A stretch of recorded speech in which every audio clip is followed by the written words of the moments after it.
What's going on, dudes and dudettes? Yeah, I have a pretty bad cold sore from the other day. I don't know why I even got it in the first place. I haven't kissed any guys lately, or haven't even got that much luck at home either the past couple, week or so. So yeah, I don't know how I got it, but apparently I might have had a cut on my lip and used an old chapstick. So yeah, it was pretty bad yesterday. I was trying to do the video yesterday, but it got really worse. It was even more white than this, and this side was like way more puffier. So yeah, it was kind of hard to talk, so at least I'm able to talk today. So let's get into this stuff real quick. So Jason Tatum, ex-Duke player for the Boston Celtics, scored another career high again this year at 41 points, which is really cool. I believe it was in a victory as well, so congrats to him, and hopefully he can continue to keep getting a lot of these career highs again and again. Like I said, that's all he's got to do is continue to get better. Then Lakers also promoted Rob Pelinka. He's still the general manager, but now he's the vice president of basketball operations. I know when Magic Johnson was there, he was the president of the basketball operations, so at least they're giving him almost full control of two roles at the place instead of 100% control, which I think is good, until he proves that they can at least get to the Western Conference Finals or even the normal finals, and yeah, you could promote him to both, I think. Then the Lakers, I don't know how long ago it's been, but they beat the Mavericks on the road in Dallas, which is good. It was a 129-114 victory. And I think that was the first time when Anthony Davis was out, one of the first games, so he did not play that game, but LeBron James stepped up as usual, had 35 and 16, which is good for them. So hopefully they were able to continue, and at least Anthony Davis was supposed to get healthy, but we'll see if he returns in the next game or not when I talk about those highlights in a moment or so. Then USC promoted one of their lower level assistant coaches, John David Baxter, to a normal assistant coach. So I don't really know exactly what he was doing before, or even what he's going to be doing now, how important his role is going to be. I don't think it really is. They're actually still trying to search for a defensive coordinator, which sucks, but I'm pretty sure nobody wants to even go to USC for 1 year, especially if they don't do well. The team doesn't do well, and then they fired Clay Helton, who hired them, and they'll most likely get fired as well. Then Keenan Allen and Joey Bosa were both named to the PFWA All-AFC team for the NFL. I don't know what PWFA stands for, but most likely Pro Football, whatever. So I'm assuming that's just what they normally do. So yeah, congrats to them. They definitely deserved it. And then we know Bosa made the Pro Bowl, but he's gonna skip out maybe because of an injury. So Melvin Ingram, the other defensive end for the Chargers, is gonna replace him in the Pro Bowl this year, which is pretty cool. He did deserve it as well, so I'm glad he's able to at least get up in there to try to do some stuff for them.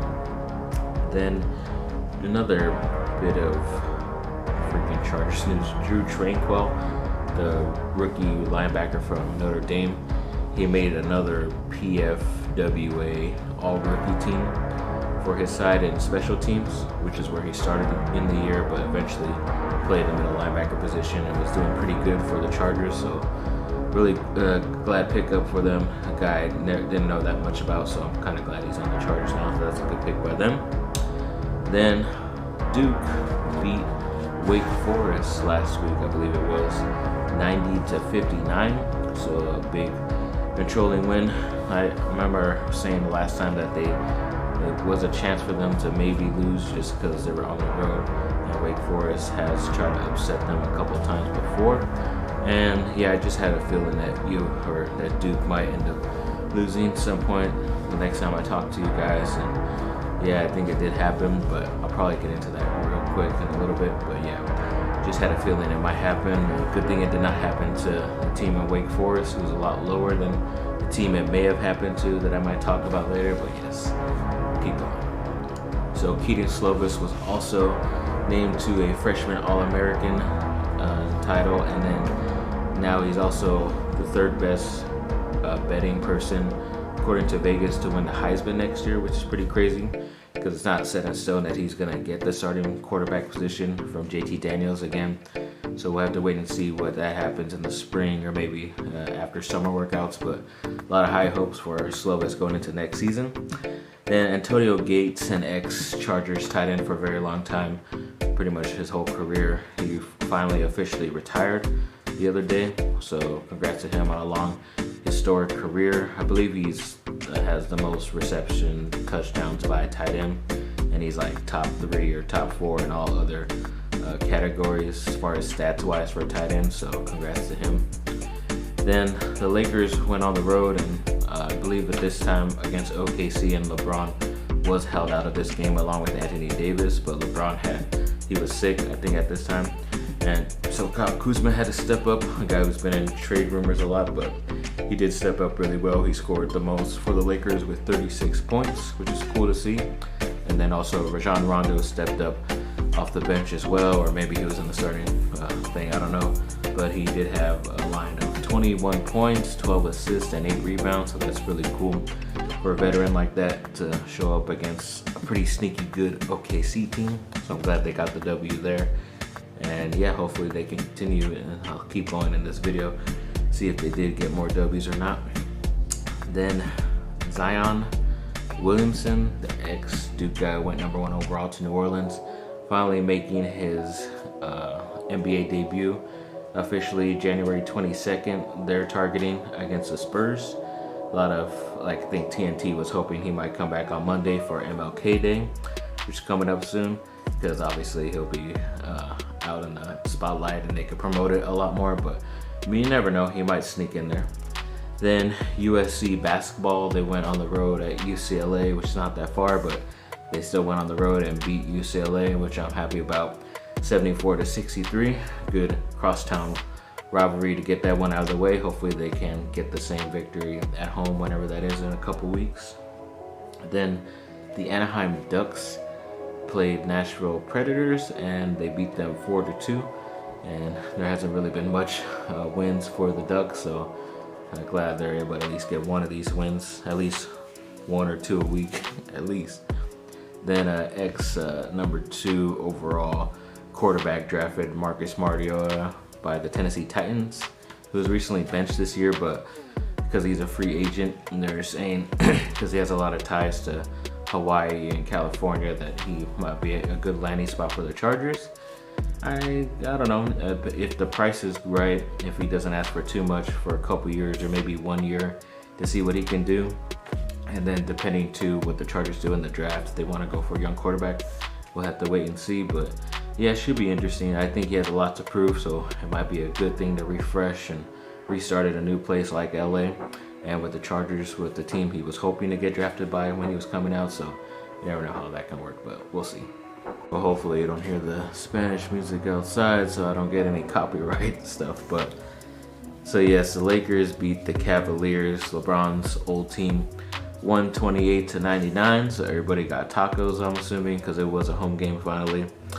And LeBron James did end up scoring 31 points against his former team, and Dwight Howard also added in 21 points and 15 rebounds, obviously playing in place for Anthony Davis, who is still out during this 3-game stretch for the Lakers.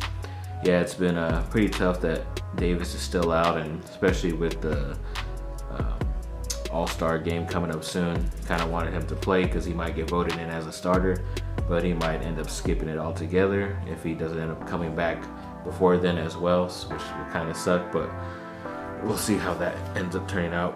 But the offensive tackle Austin Jackson that I had mentioned was in a lot of first-round mock drafts from USC going to the NFL, and was still deciding on his future, whether to go back for his final senior year at USC or move on to the NFL, and he finally decided that he's going to move on to the NFL. So good luck to him. Hopefully he does end up drafted in the first round or hopefully early second round. I still think he might need a little bit of work. That's why I hoped he would come back for 1 more year, but because he did get pretty much beat up in that Iowa game. But yeah, we'll see who ends up getting him and how much they believe in him and how much better he gets from his workouts in the combine to the NFL. Then two other guys who were deciding if they want to come back for their final years or not were J. Tufele, a defensive tackle, and Tyler Vaughn's a wide receiver for USC, but both guys decided to return back to USC. I'm assuming they were probably projected to get picked late, like 5th round and later, maybe go undrafted, so might as well come back for one more year. Show what you can do, try to stay healthy, and then get drafted higher and make a little bit more cheddar once you get into the pros. Then Brandon Ingram, yes, the ex-Lakers, ex-Duke forward that got traded away for Anthony Davis, did score another career high again this year against the Utah Jazz, and had a shot to go into overtime that he hit to put his team up ahead in that game. So he was pretty clutch for them, but he scored a career high 49 points, which is really cool. I mean, it's kind of weird that it just took him so long because there's so much drama even before he got to the Lakers team with a lot of those players. And then his first year or two, he was always injured. And then the third year, once he was finally officially playing with LeBron James, he freaking, I guess, felt too much pressure, whether it was playing next to the king or having to always be in trade rumors as well for a guy like Anthony Davis. But I just don't understand like how that can really be an excuse if you think you're that good of a player. But I guess LA would do that to you for these guys who are athletes. And yeah, I mean, congrats to him as far as the Duke stuff, but he could have done a lot better for the Lakers, I think. Then USC also fired 3 athletic department officials, including a guy who's pretty high up there, and Steve Lopes. I guess they were still connected to those fake athletes that were granted to get into USC by like those famous people as well, and other stuff that happened in the past. So Mike Bohm is trying to clear house there, the athletic director, and then hopefully he can clean that up, and then we'll see how USC does, and then he'll have to clean up there at the head coaching position as well pretty soon. But USC basketball also at home beat Cal, and they beat them pretty well. It was 88-56 victory. So good to see them getting that big win against one of their rivals, and a team that they usually kind of struggle against just because it's a rivalry game, but I'm really glad they got that W. And then the USC football football schedule was officially released for next year. Of course, still opening up against Alabama in Arlington Stadium, where they met a couple years ago and USC got demolished after like 2.5 quarters. Like they were pretty close around halftime. It was just after halftime USC was just dumb, but you never know. There might be a chance, but a lot of guys are returning back for Alabama as well, which is surprising because usually they would leave when they're all projected really high, but a lot of those high guys are coming back, which sucks for USC's chances of winning, but we'll see. The USC will definitely be a lot better, hopefully. But also saw in there they get New Mexico at home, who's a really pretty much a crappier team that they should get a big victory against, but they've always had these first couple games that were easy, and then they kind of show down to their competition and play along with them. So hopefully, even if they do get their butts kicked in Texas against Alabama, then they come back and try to get a huge victory, because it's kind of weird, their schedule. I've never seen a schedule where it's, you know, you're away and home every single week, and they actually have a bye week in, I think, October, which is a lot better than not having a bye week until the whole freaking season like they did a couple years ago, and even last year it was pretty bad as well. So it could be very interesting to see what they can do. Might be to their benefit being home and being away, you know, every other week, and seeing the type of competition, but especially the later part of that schedule is pretty tough with those games, so we'll see. Then obviously one of my favorite directors that I've been praising a lot of his stuff, there's a lot of his work recently, Taika Waititi.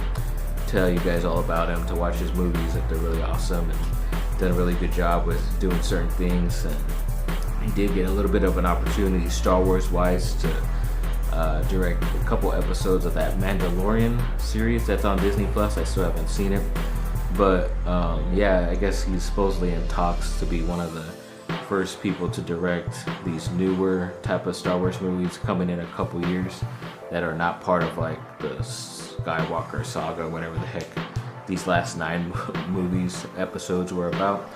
So I'm really glad a guy like this is getting the opportunity to show what he can do. It's obviously, from interviews I've seen of him, he's always wondered and thought if he could ever get the chance to do a type of movie like that, because it would be a dream come true. And obviously glad he's getting the recognition. And obviously his movie Jojo Rabbit got like 6 Academy Award nominations as well for the Oscars, and just hope that a lot more success keeps happening for him. And I'm still waiting his sports soccer movie to come out probably later this year or early next year as well. But thanks for watching, people. Like and subscribe, comment down below, let me know what y'all think, and have a great rest of your day.